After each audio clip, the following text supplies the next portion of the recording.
तो dear students, अभी हम स्टार्ट करते हैं यूजेज ऑफ मिनरल्स के बारे में। तो मिनरल्स है ना, अनेक इंडस्ट्रीज के अंदर यूज होते हैं। इसमें दे रखा है जैसे minerals which are used for gems are usually hard. जो मिनरल्स जेम्स के रूप में इस्तेमाल होते हैं वो हार्ड होते हैं। जेम्स क्या होते हैं? मीन्स जो आपके नग होते हैं, हीरे जवाहरात, उनको बोलते हैं आपके जेम। तो जेम के रूप में जो मिनरल इस्तेमाल होंगे वो क्या होते हैं? काफी हार्ड होते हैं। आप एक किस्म का डायमंड ही बोल देंगे इसको। These are then set in various styles of for jewellery. तो जेम्स के रूप में जो मिनरल्स हम इस्तेमाल करते हैं, फिर उनको है ना ज्वेलरी के अंदर सेट किया जाता है। ज्वेलरी मीन क्या होता है आपका? जो आभूषण होते हैं उनके अंदर फिर मिनरल को सेट किया जाता है। जो जेम्स के रूप में मिनरल इस्तेमाल होते हैं। Copper is another metal used in everything for coins to pipe. और कॉपर एक ऐसा मिनरल है जिसका इस्तेमाल हर चीज में होता है। हम कॉइन्स बनाने में भी कॉपर का इस्तेमाल करते हैं, पाइप बनाने में भी इस्तेमाल करते हैं। सिलिकॉन भी एक मिनरल है। सिलिकॉन का यूज कंप्यूटर इंडस्ट्री में होता है और इससे है ना सिलिकॉन से क्वार्ट्ज ऑब्टेन किया जाता है, प्राप्त किया जाता है। तो silicon used in computer industries obtained from quartz. Sorry, मैं आपको थोड़ा सा मिस्टेक गलती से बता गया। मीन्स क्वार्ट्ज होता है ना, क्वार्ट्ज से क्या ऑब्टेन करते हैं हम? सिलिकॉन ऑब्टेन करते हैं। और सिलिकॉन किस में इस्तेमाल होता है? सिलिकॉन इस्तेमाल होता है कंप्यूटर इंडस्ट्री में। एल्यूमिनियम ऑब्टेन फ्रॉम इट्स और bauxite is used in automobiles and airplanes, boating industry, buildings and even in kitchen cookware. तो एल्यूमिनियम का भी बहुत बड़ा इस्तेमाल होता है। और एल्यूमिनियम जिस ओर से हमारे को मिलता है उस ओर का नाम होता है बॉक्साइट। तो बॉक्साइट से क्या निकलता है? एल्यूमिनियम। और aluminium automobile, airplanes, bottle industry, buildings और किचन कुकवेयर के अंदर भी एल्यूमिनियम इस्तेमाल होता है। मीन्स जो किचन के अंदर हम बर्तन इस्तेमाल करते हैं उनको क्या बोलते हैं? Kitchen cookware. तो इस तरीके से आप देख सकते हैं कि मिनरल्स के बहुत ही ज्यादा यूजेज हैं और हमारी लाइफ के हर एरिया के अंदर मिनरल्स इंपॉर्टेंट रोल प्ले करते हैं। अब हम करेंगे कंजर्वेशन ऑफ मिनरल्स, कि हम मिनरल्स को कैसे कंजर्व कर सकते हैं। मीन्स मिनरल्स को हम कैसे बचा सकते हैं। Minerals are a non renewable resources. Minerals होते हैं बच्चों, वो एक नॉन रिन्यूएबल रिसोर्सेज होते हैं।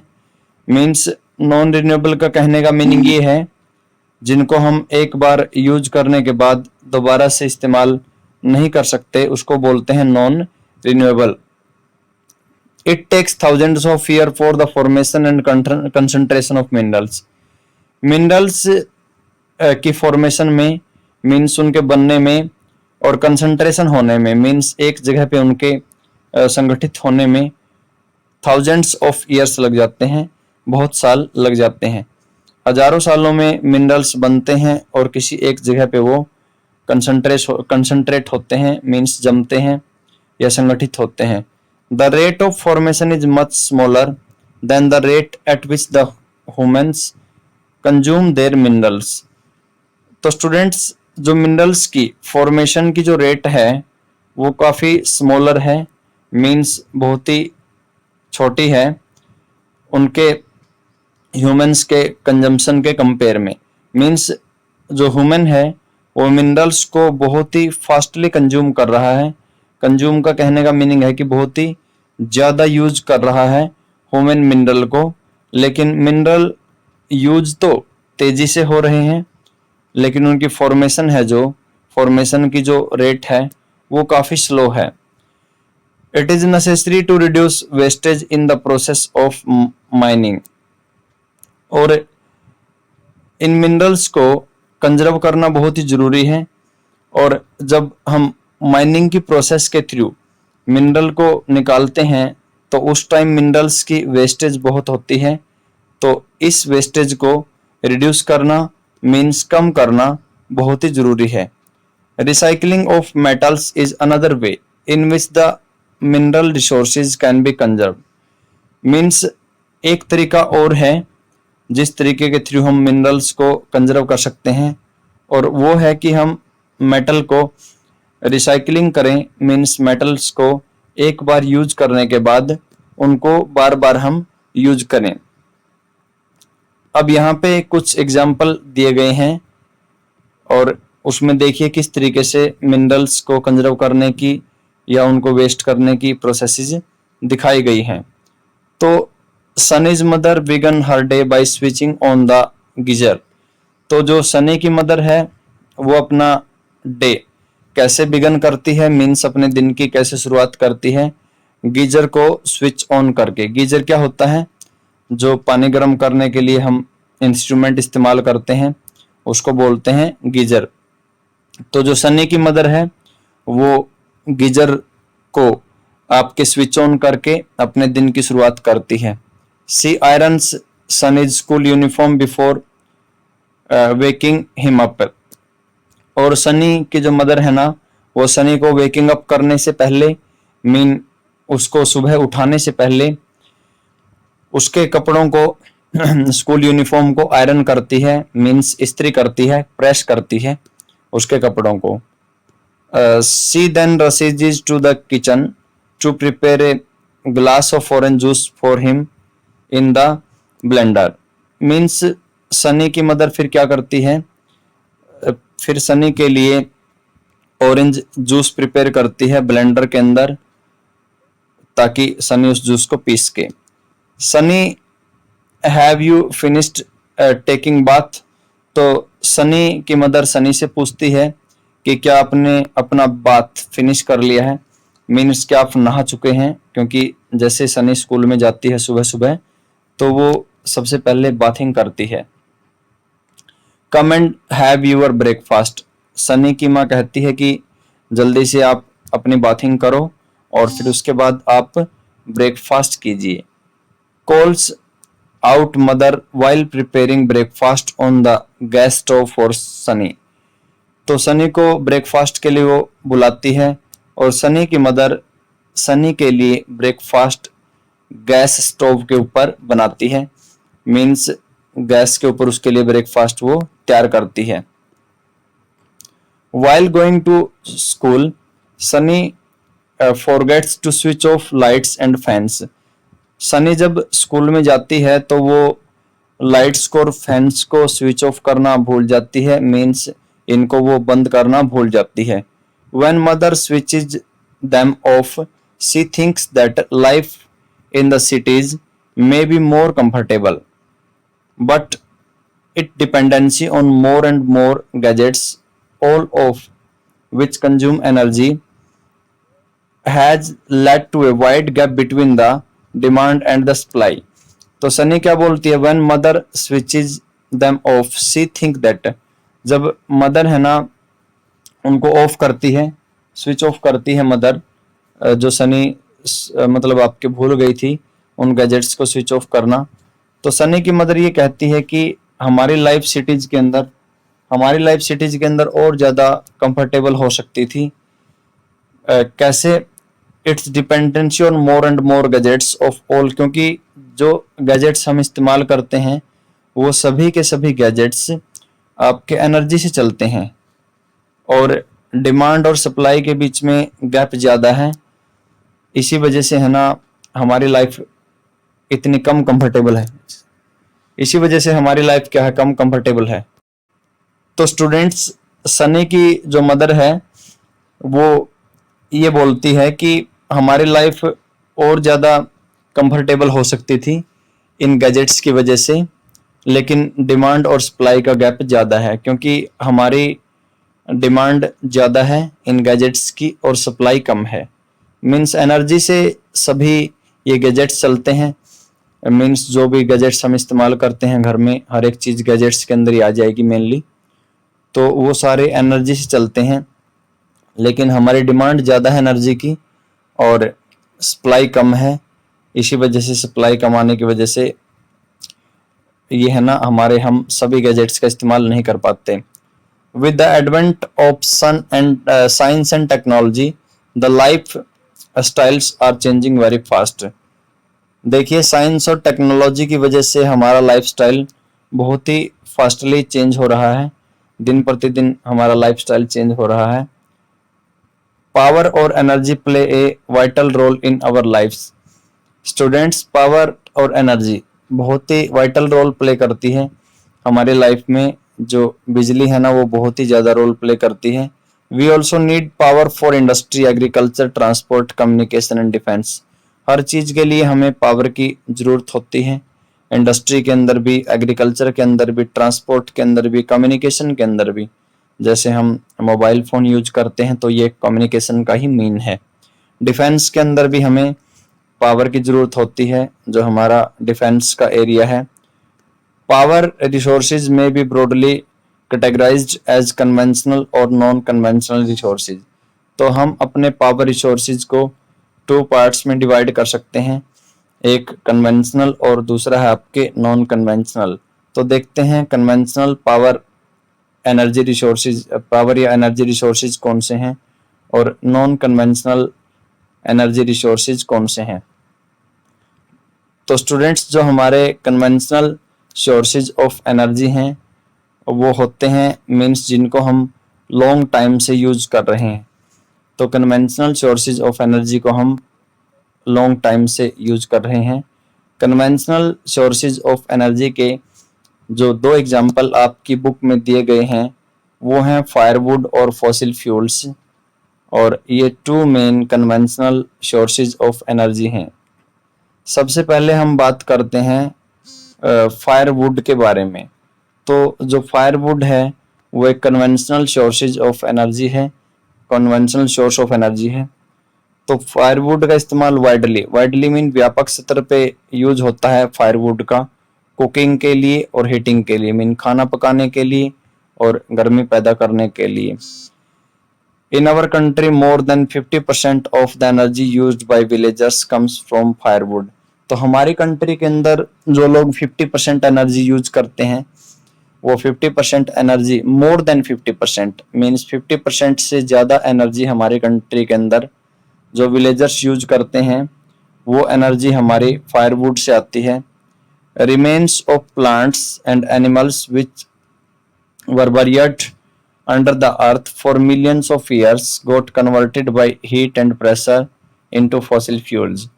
देखिए प्लांट्स और एनिमल्स के जो रिमेन्स थे मीन्स बचे हुए जो अवशेष थे जो कि जमीन के नीचे बरियड हो गए थे, बरियड मीन दब गए थे मिलियन ऑफ ईयर्स एगो, बहुत साल पहले, वो फिर बाद में किस में कन्वर्ट हो गए, वो कन्वर्ट हो गए फॉसिल फ्यूल्स के अंदर। किसकी वजह से? हीट और प्रेशर की वजह से। फॉसिल फ्यूल्स के एग्जाम्पल 3 होते हैं मेनली, कोल, पेट्रोलियम और नेचुरल गैस, और ये हमारी एनर्जी के मेन सोर्स हैं, कोल, पेट्रोलियम और नेचुरल गैस। तो अभी हम बात करते हैं, तो कोल, पेट्रोलियम और नेचुरल गैस क्या हैं? वो हैं conventional sources of energy.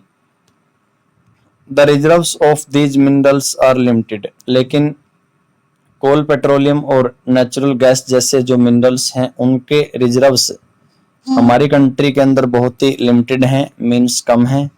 The rate at which the growing world population is consuming them is far greater than the rate of their formation.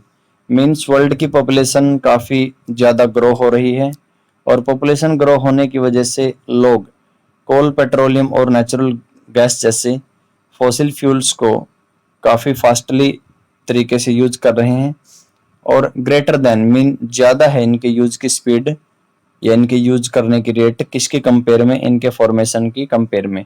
ये बात पहले भी आ चुकी है, मीन्स इनका जो फॉर्मेशन है वो थोड़ा धीरे धीरे हो रहा है लेकिन हम इनका यूज काफ़ी फास्ट कर रहे हैं।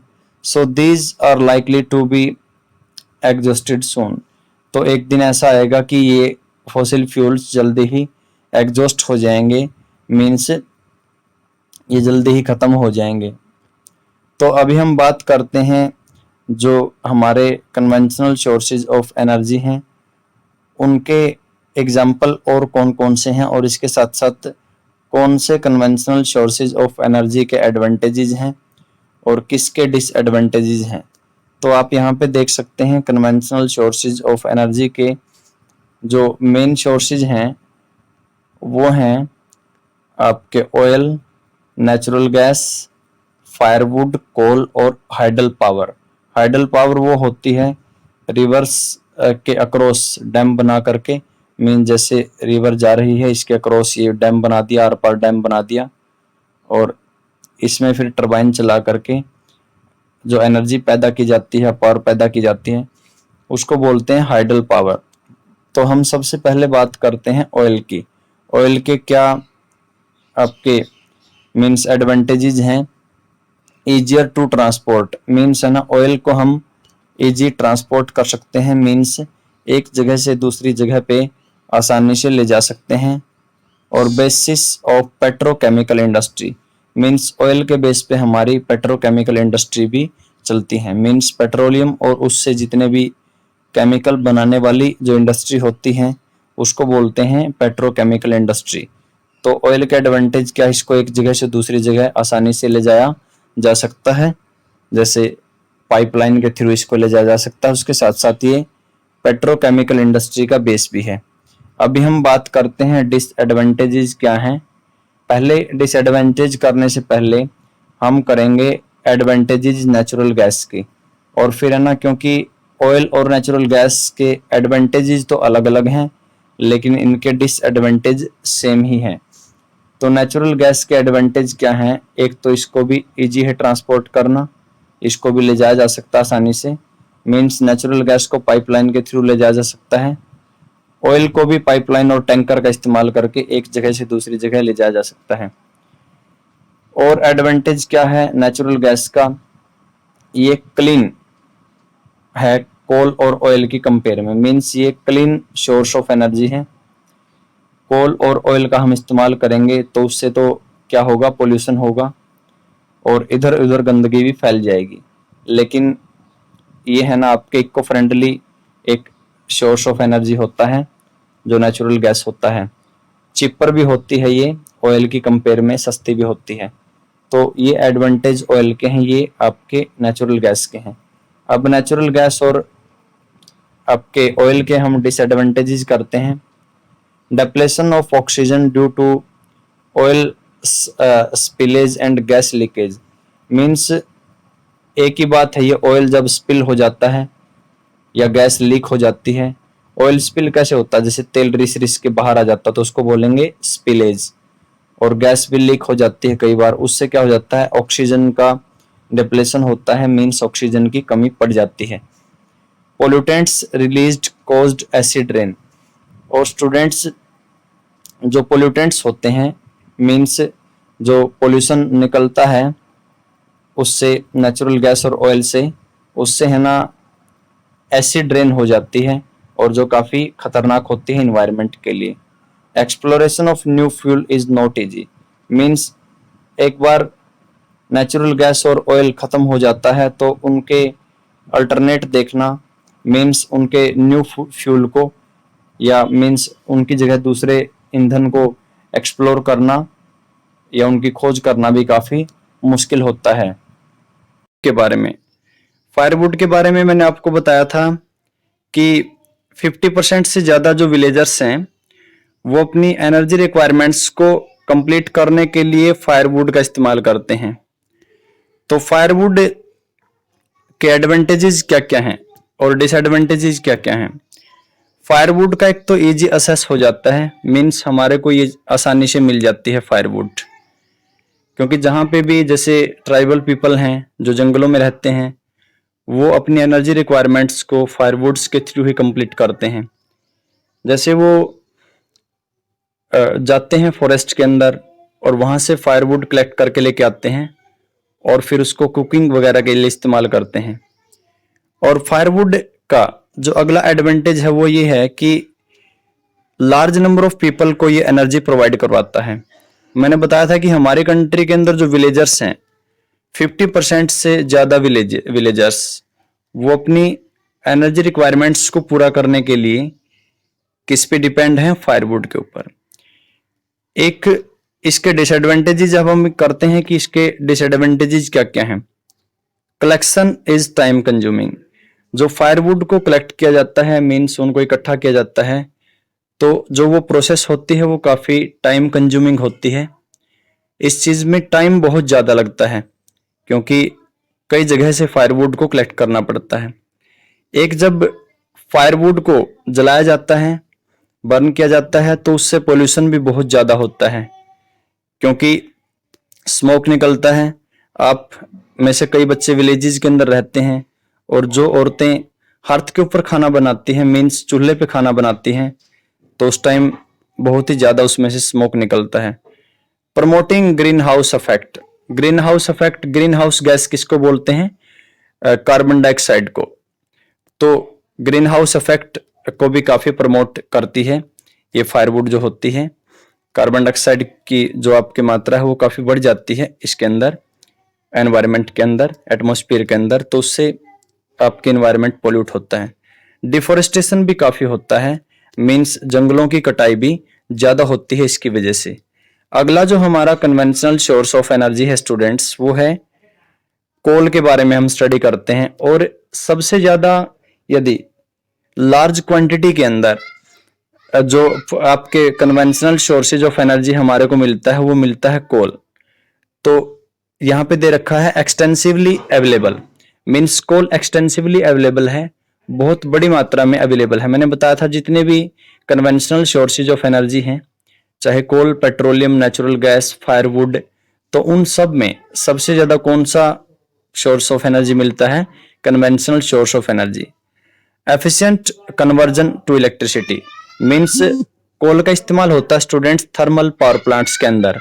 दो तरह के पावर प्लांट्स होते हैं, तो होते हैं न्यूक्लियर पावर प्लांट्स जहां पे आपके यूरेनियम और थोरियम का इस्तेमाल होता है, और दूसरे पावर प्लांट्स होते हैं स्टूडेंट्स, वो होते हैं आपके थर्मल पावर प्लांट्स। और थर्मल पावर प्लांट्स के अंदर यदि एनर्जी पैदा की जाती है, पावर जनरेशन किया जाता है, तो उसके लिए कोल का इस्तेमाल किया जाता है।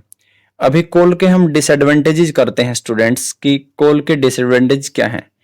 एक तो ये पोल्यूटिंग सोर्स ऑफ एनर्जी है, मींस इससे पोल्यूशन बहुत ज्यादा होता है। बल्कि टू ट्रांसपोर्ट, बल्कि का मीनिंग होता है बच्चों भारी, क्योंकि ये हैवी है और इसको एक जगह से दूसरी जगह ले जाने के अंदर काफी ज्यादा मींस ट्रांसपोर्ट का खर्च होता है, क्योंकि ये भारी है, तो भारी सामान को जब लेके जाएंगे तो ट्रांसपोर्ट का खर्च ज्यादा आएगा। तो अब हम पढ़ते हैं स्टूडेंट्स, अगला जो आपका कन्वेंशनल सोर्स ऑफ एनर्जी है वो है हाइडल पावर। तो हाइडल पावर कौन सी होती है? रिवर के क्रॉस डैम बना करके, मींस जैसे रिवर जा रही है कोई, तो इसके आर पार डैम बना करके, इनकी पिक भी मैं आपको दिखाऊंगा हाइडल पावर की, यहाँ पे डायग्राम दे रखे हैं, उसके बारे में भी हम करेंगे। तो रिवर के क्रॉस डैम बना करके जब उस डैम के ऊपर से पानी क्रॉस करेगा तो नीचे टरबाइन लगाए जाते हैं, और जब वो टरबाइन घूमेंगे तो इलेक्ट्रिसिटी पैदा करेंगे। इसके बारे में हम आगे करेंगे वास्तव में, क्योंकि दिया हुआ इसका स्पेशल डिस्क्रिप्शन। तो एडवांटेज क्या होता है हाइडल पावर का? हाइडल पावर का एडवांटेज ये होता है कि एक तो ये नॉन पोल्यूटिंग है, मींस इससे पोल्यूशन नहीं होता।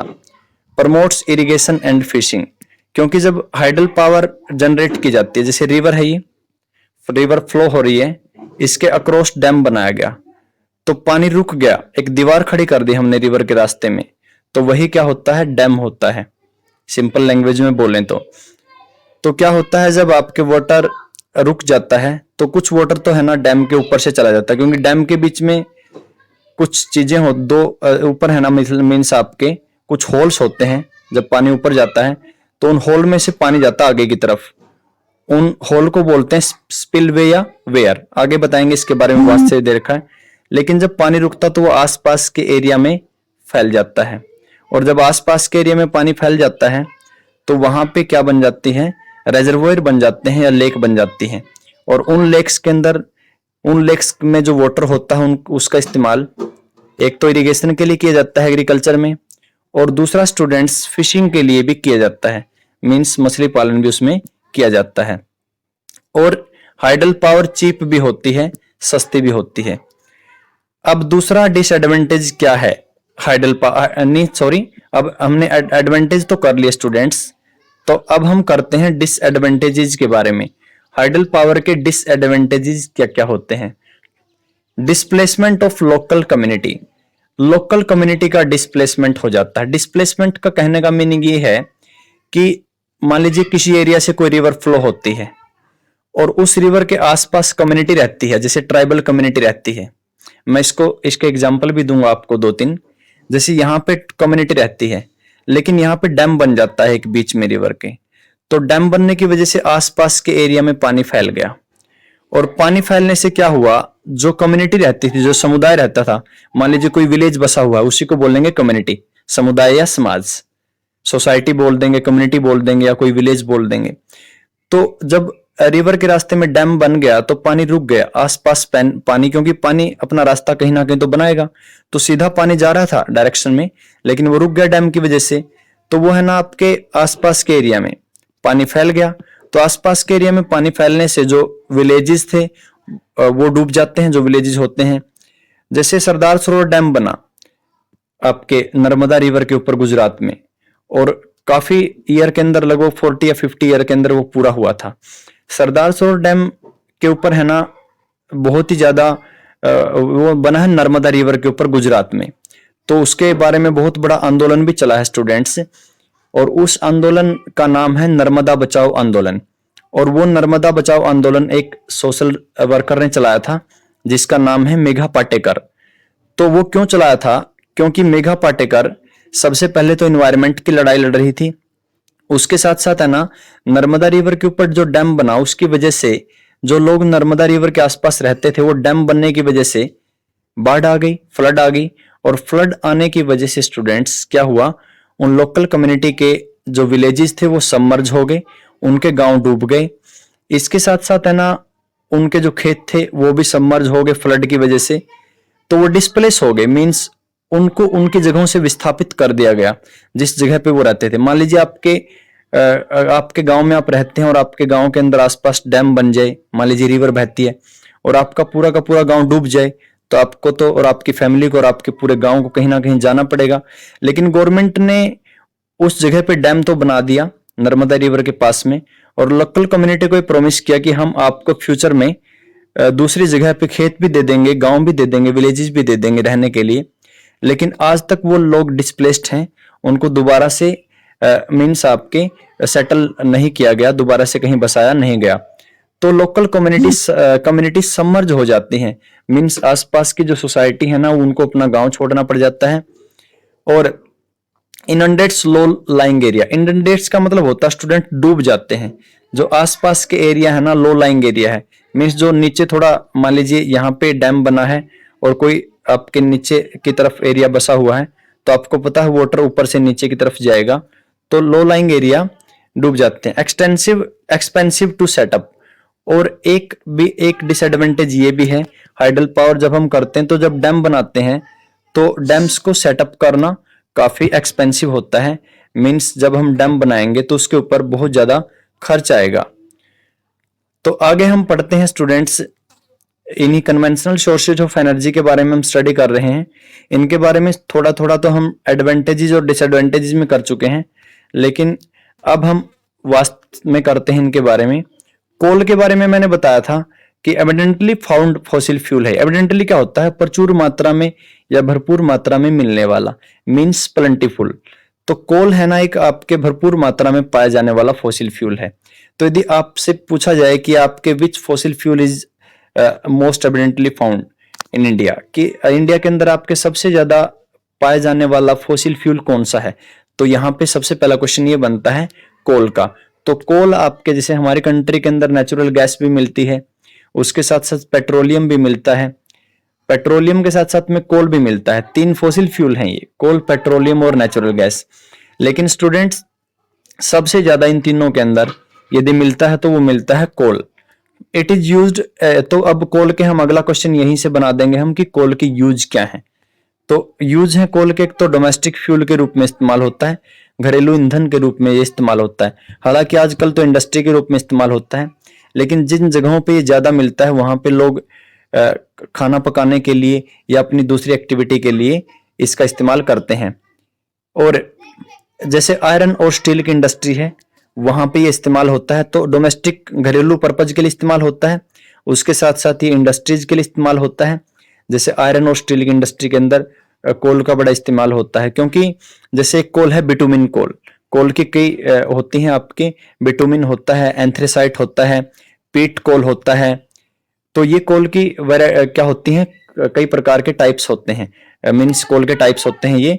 लेकिन इनमें बिटुमिन कोल का इस्तेमाल क्या होता है, बिटुमिन कोल्स का इस्तेमाल होता है आपके इंडस्ट्रियल पर्पज के लिए। जैसे आयरन ओर होता है सबसे पहले, तो आयरन ओर को हम सबसे पहले क्या करेंगे, मेटल मीन्स आपके स्मेल्ट करेंगे, पिघलाएंगे, किसके थ्रू, कोल के थ्रू, और फिर उसमें से निकालेंगे हम आयरन। तो पहले आयरन ओर होता है, मीन्स एक अशुद्ध फॉर्म होती है, उसमें से क्या निकलता, आयरन। और स्टील भी फिर उसी से बनता है। स्टीम इंजन के अंदर भी कोल इस्तेमाल होता है, क्योंकि आजकल तो रेलवे इलेक्ट्रिसिटी के इस्तेमाल से चलती हैं, रेल जो होती हैं वो इलेक्ट्रिसिटी के इस्तेमाल से चलती हैं। लेकिन ओल्ड टाइम में भाप के इंजन से, मीन्स स्टीम इंजन से रेल चलती थी, और उसमें है ना कोल का इस्तेमाल होता था स्टीम इंजन के अंदर। इलेक्ट्रिसिटी जनरेट करने के लिए भी, बिजली पैदा करने के लिए भी कोल का इस्तेमाल होता है। जैसे थर्मल पावर प्लांट्स के अंदर मैंने बोला था आपको कि कोल का इस्तेमाल होता है। Electricity from coal is called thermal power. मैंने बताया था ना कि थर्मल पावर किसको बोलते हैं, जो पावर या जो एनर्जी या जो इलेक्ट्रिसिटी कोल के इस्तेमाल से आपके हम बनाते हैं, उसको क्या बोलते हैं, thermal power. The coal which we are using today was found millions of years ago. Giant ferns and swamps got buried under the layers of earth. जो कोल आज हम इस्तेमाल करते हैं वो मिलियंस ऑफ ईयर्स एगो बना था, मीन्स लाखों साल पहले बना था स्टूडेंट्स।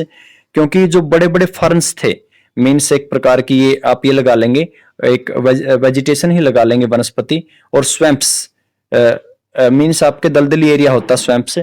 तो स्वैम्पी एरिया के अंदर और आपके दलदली एरिया के अंदर जो मीन्स एनिमल्स के रिमेन या उसके साथ साथ में जो प्लांट्स के रिमेन दब गए थे, वो फिर बाद में है ना ग्रेट हीट और प्रेशर की वजह से किसके अंदर कन्वर्ट हो गए, कोल के अंदर कन्वर्ट हो गए। तो कोल को क्या बोलते हैं, आपके बरियड सनशाइन भी बोलते हैं, क्योंकि ये जमीन के नीचे दबा होता है। तो स्टूडेंट्स वर्ल्ड में यदि हम बात करें तो वर्ल्ड में कोल के जो लीडिंग प्रोड्यूसर्स कंट्रीज हैं वो हैं China, USA, Germany, Russia, south Africa और फ्रांस। चाइना आपको पता है एशियन कंट्री है, और चाइना की कैपिटल क्या है, बीजिंग। उसके बाद में यूएसए की कैपिटल है वॉशिंगटन डीसी। डीसी का मीनिंग क्या होता है, district of Columbia. Germany European country है, इसकी कैपिटल बर्लिन है। रशिया ये यूरेशिया का पार्ट है, means Europe plus Asia, Eurasia कहते हैं उसको, तो उसका पार्ट है रशिया। तो रशिया की कैपिटल है मॉस्को। साउथ अफ्रीका की कैपिटल आपके जोहान्सबर्ग। और उसके बाद फ्रांस, यूरोपियन कंट्री है फ्रांस, इसकी कैपिटल पेरिस है। तो यहाँ ये कंट्रीज लीडिंग प्रोड्यूसर हैं कोल की, मीन्स इनमें कोल सबसे ज्यादा होता है। कोल प्रोड्यूसिंग एरियाज इंडिया के अंदर कौन कौन से हैं, रानीगंज, झरिया, धनबाद और बोकारो, ये झारखंड के कोल प्रोड्यूसिंग एरिया है, क्योंकि झारखंड काफी रिच है मिनरल रिसोर्सेज के अंदर। तो हमारे अभी कन्वेंशनल सोर्सेज ऑफ एनर्जी में 2 और बच गए हैं बच्चों, तो इनको मैं पूरा करवा दूंगा, क्योंकि इस मंथ में आपका सिलेबस सारा कंप्लीट करवा देंगे, जो पीछे रह गया था आपका थोड़ा सा। तो अभी हमारा जो अगला कन्वेंशनल सोर्स ऑफ एनर्जी है स्टूडेंट्स, वो है petroleum. The petrol that keeps your car running as well as the oil that keeps your cycle from squeaking. Means petrol है जो आपकी कार को रनिंग करता है। रनिंग का मीनिंग क्या है स्टूडेंट्स, कि आपकी कार को ये चलाता है। उसके साथ साथ आपके साइकिल के अंदर जो स्क्वीकिंग होती है, मीन्स जो घर्षण वगैरह होता है या जिसकी वजह से आपका साइकिल चलता, स्नेहक वगैरह इस्तेमाल करते हैं आप उसमें, तो वो भी पेट्रोलियम से ही हमारे को मिलता है। Both began as thick black liquid called petroleum. तो आपका जो है ना पेट्रोलियम है वो एक थिक ब्लैक लिक्विड पदार्थ होता है, और पेट्रोलियम से फिर पेट्रोल, डीजल, केरोसिन ये चीजें प्राप्त की जाती हैं। It is found between the layers of rocks. Students petroleum rocks की लेयर्स में मिलता है, and is drilled from oil field, और ऑयल फील्ड से ड्रिल्ड किया जाता है ऑफशोर रीजन से भी और उसके साथ साथ है ना कोस्टल रीजन से भी। ऑफशोर रीजन क्या होते हैं, मींस जैसे बॉम्बे हाई है हमारा, वो एक ऑफशोर रीजन है पेट्रोलियम का। जैसे ये बॉम्बे है, यहाँ पे मुंबई के अंदर बॉम्बे हाई नाम का एक पेट्रोलियम का हमारा बहुत बड़ा सोर्स है। मींस समुद्र के अंदर, ओशन के अंदर हम इंटरनल पार्ट में जा करके पेट्रोलियम निकालते हैं। और कोस्टल रीजन के अंदर भी, मींस जिन एरियाज के साथ में, जिन रीजन के साथ में क्या लगता है, समुद्र लगता है, उनको बोलते हैं हम कोस्टल रीजन। तो कोस्टल रीजन में भी स्टूडेंट्स आपके पेट्रोलियम मिलता है।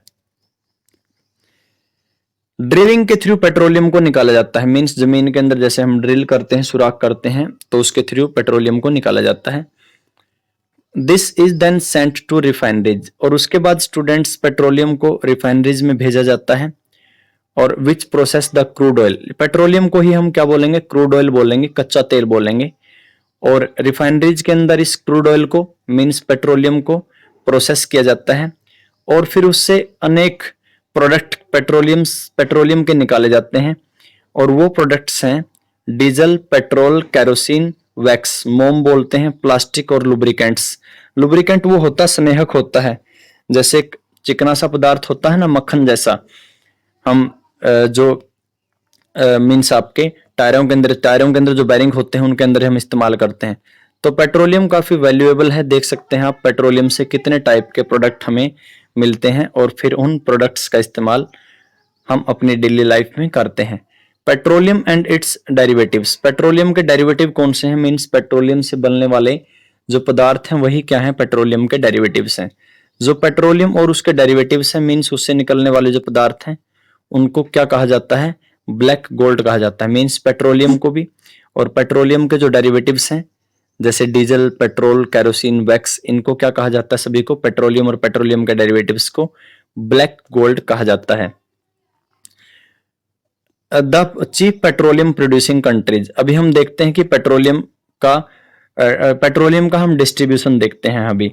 तो जो चीफ मुख्य पेट्रोलियम प्रोड्यूसिंग कंट्रीज हैं हमारे वर्ल्ड में वो हैं इराक, मींस ईरान, इराक, ये वेस्ट एशियन कंट्रीज हैं। इराक एशिया के अंदर है, ईरान भी एशिया में है, सऊदी अरेबिया में एशिया में, कतर में।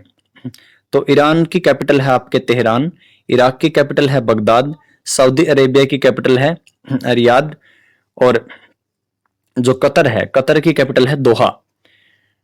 तो ये इन देशों के अंदर आपके बहुत ज्यादा मात्रा में पेट्रोलियम मिलता है।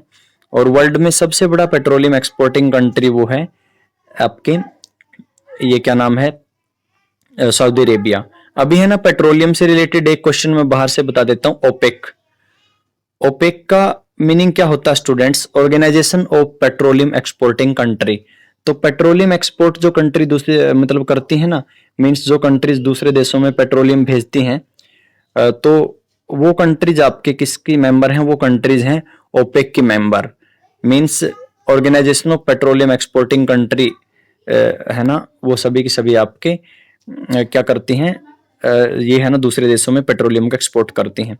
द अदर मेजर प्रोड्यूसर्स, जो दूसरे मुख्य तो ये हो गए इराक, ईरान और ये सऊदी अरेबिया, कतर, लेकिन जो दूसरे मेजर प्रोड्यूसर्स हैं पेट्रोलियम के जो कंट्रीज वो हैं यूएसए, रसिया, वेनेजुएला, अल्जीरिया।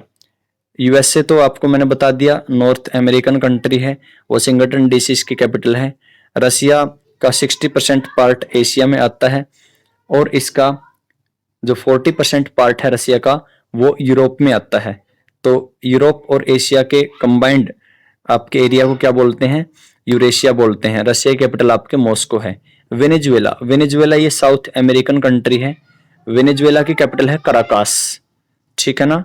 वेनेजुएला एक चीज के लिए भी फेमस है क्योंकि वर्ल्ड में सबसे ज्यादा मिस यूनिवर्स और मिस वर्ल्ड इसी कंट्री से निकलती हैं।